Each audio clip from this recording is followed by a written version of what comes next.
Welcome to Hood Champion Boxing and Sports. In boxing, you find a way to win or you find a way to lose. So, Terrence Crawford, Earl Spence. Still don't know what's going on with them. I'm not even here to talk about that. Because I tell you, I personally think the big fish ship has sailed and tired of the BS and trying to make a fight and come to terms of agreement on purse split. But nevertheless, a lot of different opinions out there when it comes to Spence and Crawford. And some people don't want to give Crawford his credit for some of the fights that he's won. Now, I get what people are saying when they look at Kell Brook and they look at Sean Porter and they say Earl Spence took their world titles. And the thing is, they're saying that Kell Brook was undefeated at welterweight, which he was. The fight took place in Brook's hometown in England, which it did. And Spence broke his left eye socket. That happened. And they talk about Spence beating Porter in a unification fight and a Fight of the Year candidate. It was a good fight. No, there's no doubt about that. Okay, those were good fights. Spence got to them first. Now, if Terrence Crawford would have got to them first, do you think the outcome would have been any different? I mean, I'd have to say I don't think it would be any different because it's just the style makeup.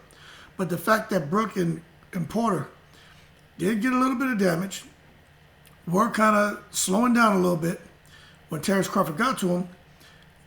You got to factor that in a little bit, but you can't just come and say that Crawford fought them when they were on their way out and they had nothing to offer.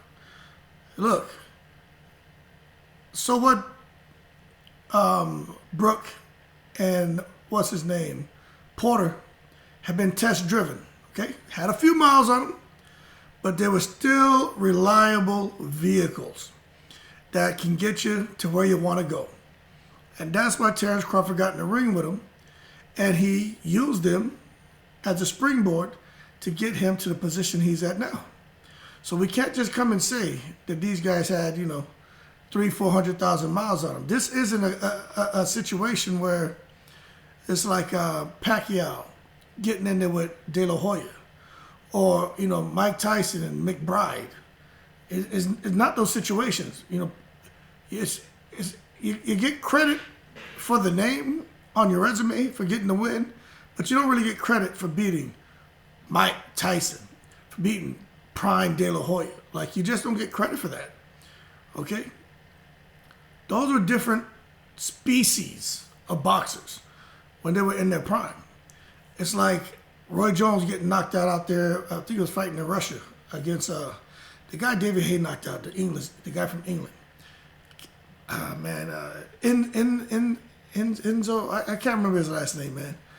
But anyway, you can't really take credit for knocking out that Roy Jones, So when you look at Brook and Porter, though, that wasn't that extreme as far as where they were in their careers. Now, Porter could probably continue, but his dad, it seems like his dad calls the shots. Kenny Joe Jackson Porter don't play around. Kenny Joe. Boy. So, unfortunate to see that relationship because you haven't seen Kenny involved in anything boxing related since Porter retired. But, Crawford did get in there. And the thing is this, right? Porter was having a lot of success. He just, got a little too anxious, made a mistake, and Terrence made him pay. Now, the whole thing with Kell Brook, I get it, man. People are calling him, when Terrence Crawford fought him, a washed up Kell Brook. He only fought once more after the Crawford fight and retired. And then Sean, he retired the same night after the fight and said he was prepared to announce his retirement. But Kell Brook, he did take a little bit of damage. He did take some damage in that Spence fight. And he got in there with Crawford, and kind of is what it is as far as the way that fight went. And it's not that he got beat down. It's just that it was a jab that just rocked him. You know what I'm saying? Now, maybe the eye has something to do with that. But however, I personally think Terrence Crawford had a lot to do with that. Okay? So I just don't think we should look at this and now say, Terrence Crawford doesn't deserve those wins. No, he deserves those wins. That's like saying Gervonta Davis doesn't deserve to win over Yuriorkis Gamboa, and Terrence Crawford does, because Terrence Crawford beat Gamboa when he was more in his prime. The Gamboa that fought, what's his name, Tank Davis, although something happened to his ankle early in the fight, that Gamboa made it, what was it, to the 12th round? He got knocked out, 11th round he got stopped. But that Gamboa was fighting. So, yeah, he had a lot more miles on him than Porter and Brook did, I'll tell you that.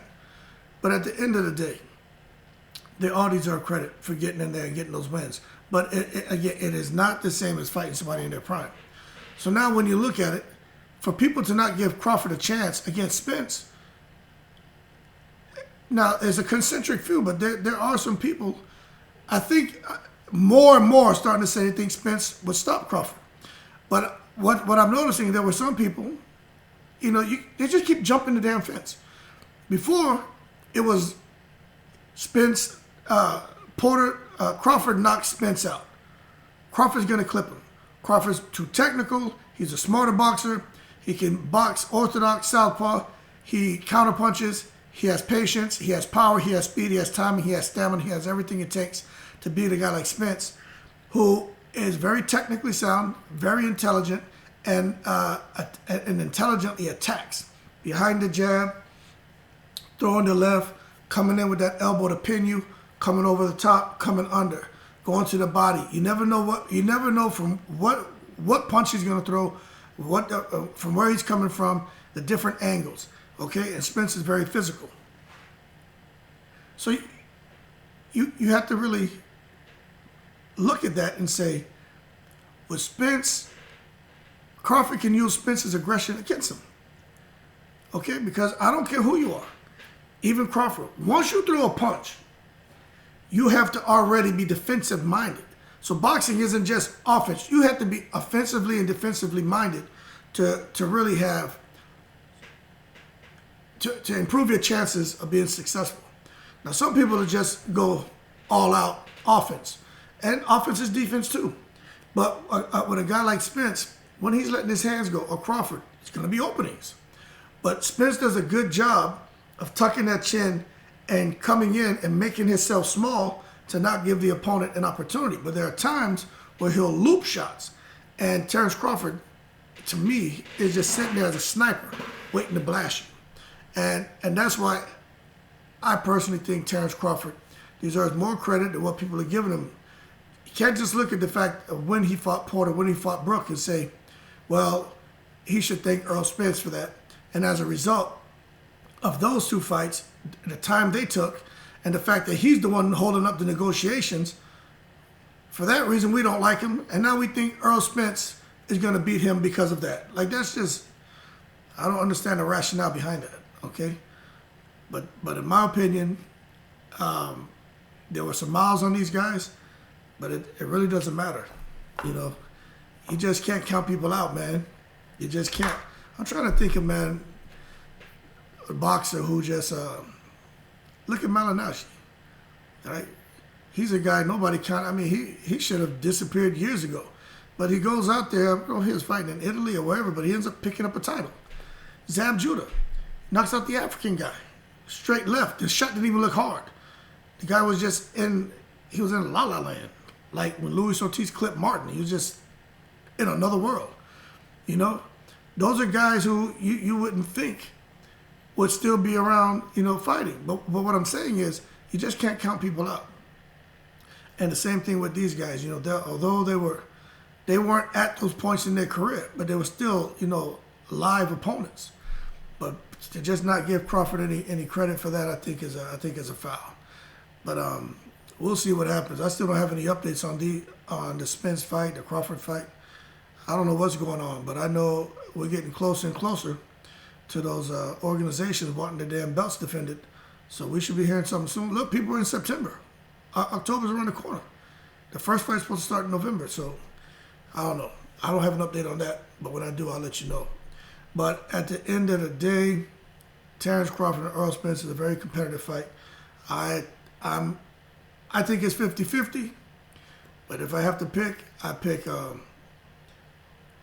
Crawford getting through some turmoil early in the fight, and then just starting to just find his spots and use Spence's aggression against him. But Derrick James is so smart. You know, you gotta look what he did with Jamel, man. So Spence and Crawford, and Crawford can be hurt, and Spence is strong. I mean, it's hard to pick a fighter. You know what I'm saying? But I'm just gonna go with Crawford for his technical ability and his ability to counterpunch with speed, accuracy, and power, and the fact that he has an engine too. Like, I don't see Spence just outworking him and making Terrence Crawford tired. Like, I just don't see that. I see it being very tactical. And I think Spence may actually have his lowest punch output of his career in this fight, because he just can't come out there and let his hands go free swinging like he did against Danny Garcia. Terrence Crawford's no damn Danny Garcia. Danny Garcia is slow. He's heavy. He has heavy feet. And he doesn't throw, he throws a lot of punches, but he's not as sharp and quick and have the stamina that Terrence Crawford has. So you can watch. It's going to be a very interesting, very tactical battle.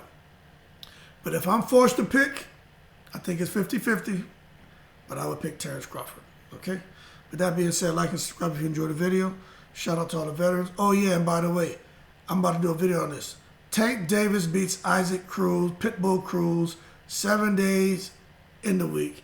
Stop it. Cruz is a monster. Don't get me wrong. But he's not beating no damn Tank Davis. So we need to just stop that, okay?